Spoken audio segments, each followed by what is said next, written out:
আল্লাহর উপর ভরসা। একজন লোক মাত্র বিয়ে করে তার স্ত্রীকে সাথে নিয়ে বাড়িতে ফিরছিল। তারা যখন নৌকা দিয়ে নদী পার হচ্ছিল, তখন তারা হঠাৎ একটি বড় ঝড়ের কবলে পড়েছিল। লোকটি ছিল একজন সাহসী যোদ্ধা, কিন্তু তার স্ত্রী খুব ভয় পেয়ে যান। যেহেতু নৌকাটি ছিল ছোট যে কোনো মুহূর্তে তারা নিমজ্জিত হতে, এতে তার স্ত্রী খুব নিরাশ হয়ে পড়ল। কিন্তু লোকটি তখনও নীরব এবং শান্ত ছিলেন, যেন কিছুই ঘটেনি। স্ত্রীটি আতঙ্কগ্রস্ত এবং কম্পিত কণ্ঠে জিজ্ঞেস করল, আপনি কি ভীত নন? এটাই আমাদের জীবনের শেষ মুহূর্ত হতে পারে। শুধুমাত্র কিছু অলৌকিক ঘটনা আমাদের রক্ষা করতে পারে, অন্যথায় মৃত্যু নিশ্চিত। লোকটি হাসতে হাসতে তার তলোয়ারটি খোলস থেকে বের করল। স্ত্রীটি আরও আতঙ্কিত হয়ে পড়ল।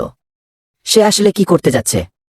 তারপর সে তার খোলা তলোয়ারটি তার স্ত্রীর প্রায় গলাকে স্পর্শ করে ধরে রাখল এবং বলল, তুমি কি ভয় পাচ্ছ? তার স্ত্রী হাসতে শুরু করল আর বলল, আমি কেন ভয় পাব? তলোয়ারটি তো আপনার হাতে। আমি জানি যে আপনি আমাকে অনেক ভালোবাসেন। সে তলোয়ারটি খোলসের ভিতর রাখতে রাখতে বলল, তুমি আমার উত্তর পেয়ে গেছ। আমি জানি আল্লাহ আমাদের ভালোবাসেন এবং ঝড় তারই হাতে। তাই যাহা কিছুই হতে যাচ্ছে ভালোই হবে। যদি আমরা বেঁচে থাকি ভালো, আর না বাঁচলেও ভালো। কারণ সবকিছু তার হাতে এবং তিনি কোনো ভুল কিছু করতে পারেন না। সুতরাং আল্লাহ তাআলার উপর বিশ্বাস রাখুন। তিনি যা করেন আমাদের ভালোর জন্যই করেন। হে আল্লাহ, আমাদেরকে আপনার প্রত্যেকটি পরীক্ষা ধৈর্যের সাথে মোকাবেলা করার তৌফিক দান করুন। আমিন।